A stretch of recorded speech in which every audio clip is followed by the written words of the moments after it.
voltando aqui, Nathalie, me explica melhor essa questão do palmito que você colocou no bloco anterior. Vamos retomar, porque essa questão da gastronomia é muito importante. Sim, e é uma com coisa que nos certeza. preocupa demais. Então, como é que faz agora? Eu quero que você me dê aí a dica do que a gente tem que fazer para estar no politicamente correto. É um exemplo do que deu certo, politicamente correto, que funcionou.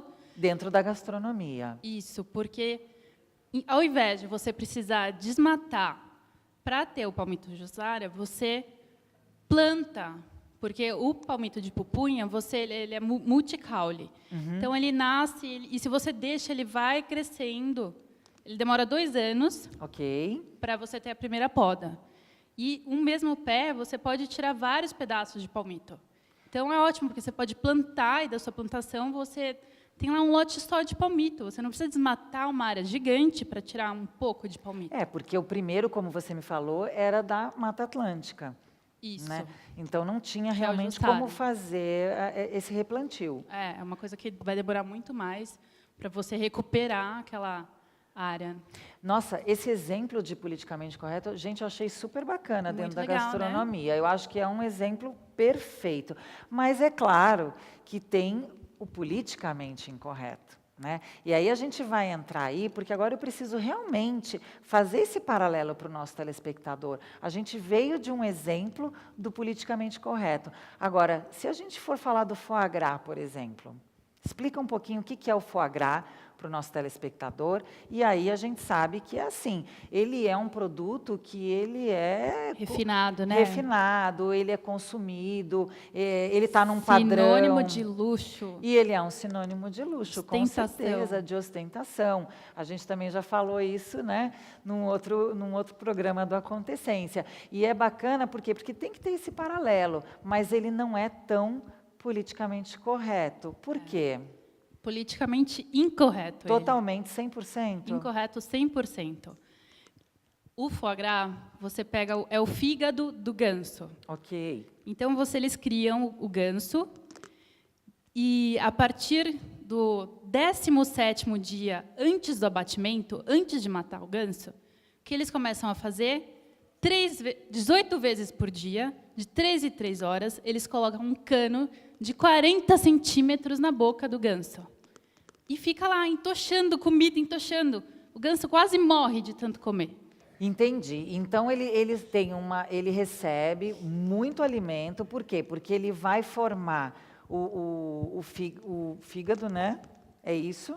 É engordar o fígado. Ele vai engordar o fígado. Isso aí. E aí, dali, vai ser retirado, extraído, para fazer o foie gras. Isso. Então, são lá 17 dias, dando de comer de 3 em 3 horas, forçado para o bicho. Horrível, né? A gente não me aguenta. Nossa, eu fico até com dó dessa situação, né? Isso aí, eu acho que historicamente também é tão complicado, né, Ramatiz? Me parece que a crueldade contra os animais acaba sendo uma prática muito comum dos seres humanos. E, para ter o prazer, se pratica qualquer tipo de crueldade. Eu sou suspeito de falar isso porque eu sou vegetariano, então eu poderia falar, não, você está falando isso porque é vegetariano, mas essa crueldade, eu acho que existem formas até de consumir os animais sem matar de forma cruel, né? Os judeus têm uma forma de matar os animais, agora esqueci qual é a expressão, cachê, né, que evita a crueldade. Então, é possível, mesmo para quem consome carne, matar os animais sem praticar esse tipo de crueldade. E existem outras, nos abatedouros, existe todo um conjunto de crueldades que acaba sendo feito contra os animais. Porque aí a gente acaba saindo da gastronomia e a gente vai parar no mundo da moda, né? Porque a gente tem outras questões que são politicamente incorretas aqui, né? O Ramatiz levantou uma muito boa, essa questão, né, de como o judeu faz, né, no abate do animal. Só que a gente tem abates para roupa, em relação as peles, aos né? Judeus, inclusive, para eles comprarem as carnes que vão para Israel para ser vendidas, primeiro eles fazem todo um levantamento. E se a empresa não tiver em conformidade com aquilo que eles acham que seria o politicamente correto, eles não compram. Então, você tem que levar toda para eles como que é feito a criação do animal, como que é feito, como que eles comem, como que eles tomam água, como que eles são criados, como que eles são abatidos. Tem todo um padrão. Todo um padrão. Todo um Mas, padrão. se eu não falar qual é o lado positivo do foie gras aqui, eu vou apanhar em casa depois. Não, eu sei, com certeza a gente Sabe vai por que ele é voltar tão famoso? Porque ele é muito gorduroso.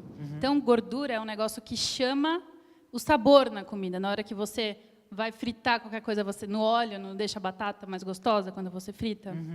Então, quando você vai fazer uma carne, você coloca manteiga, ela fica mais saborosa porque libera propriedades da carne. E o foie gras, ele é gordo. Então, a ideia é de engordar aquele fígado de uma forma exagerada para que tenha mais sabor. Então, é aí que as pessoas apreciam tanto, porque é uma carne muito gordurosa. Mas, ao meu ponto de vista, é nojento. Mas muitas pessoas gostam desse excesso de gordura na comida.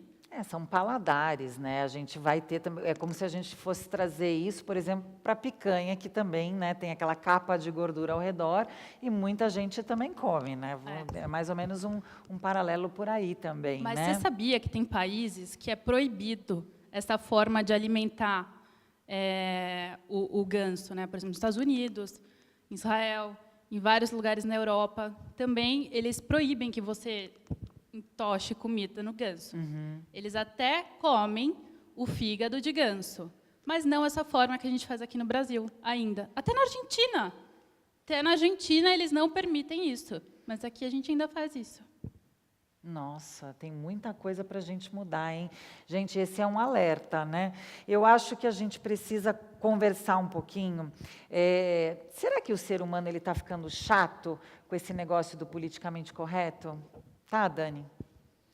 Olha, quando você está do lado de uma pessoa que...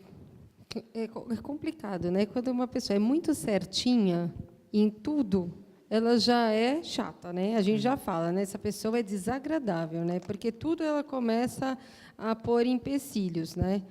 Então, ela acaba sendo desagradável você ficar perto de uma pessoa que ela leva tudo metódica, né? Então, é por isso que, no início do programa, eu falei assim, que tudo tem um limite, né? A gente precisa também se policiar, né? Eu acho que tudo tem um limite, né? Você passar do limite e você se tornar desagradável, tudo passar da situação daquilo que poderia ser algo engraçado e passar a ser algo desagradável, né? Você acaba se tornando uma pessoa chata que ninguém vai querer ficar do seu lado. Então, às vezes, muitas vezes você está do lado de uma pessoa que para aquilo entre vocês seria uma brincadeira.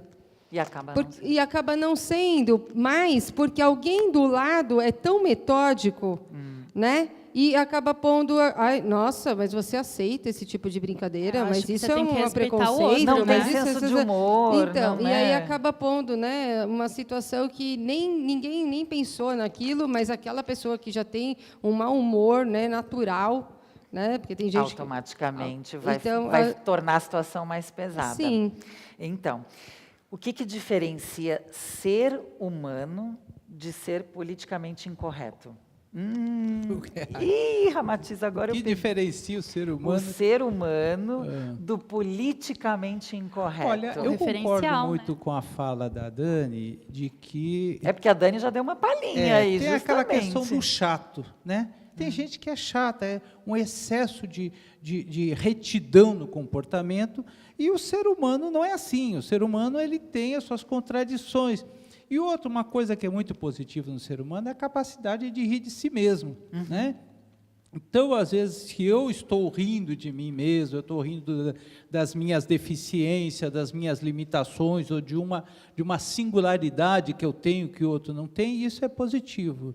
Então, o que seria o grande diferencial do politicamente incorreto é quando eu rio, não de mim, é quando eu rio de você por alguma característica que você tem, que é diferente daquilo que o senso comum transformou em algo que é o correto, o adequado.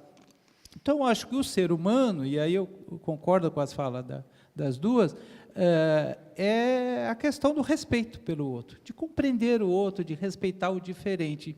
E o politicamente incorreto é quem não consegue compreender que essa diferença, essa pluralidade é boa. É bom que existam pessoas diferentes. Que pense diferente, que se comporte diferente, que tenha aparência diferente, que tenham posturas sociais diferentes. Isso é extremamente positivo. Isso nos enriquece enquanto ser humano. E não nos diminui. O que nos diminui é que se todo mundo fosse um robozinho, aí é terrível, né? Aí como se nós tivéssemos saído de uma linha de produção, aí seria muito feio. Aí ficaria complicado. Na volta do nosso break, a gente vai saber a diferença do politicamente incorreto e difamação, calúnia, essas coisas. Essa palhinha vai ser sua, viu, Dani? Se prepara aí, fica com a gente que a gente volta num minutinho e a gente vai ver também o que o povo está falando nas ruas, não é? Fica com a gente, fica no Acontecência, eu volto rapidinho, é num piscar de olhos.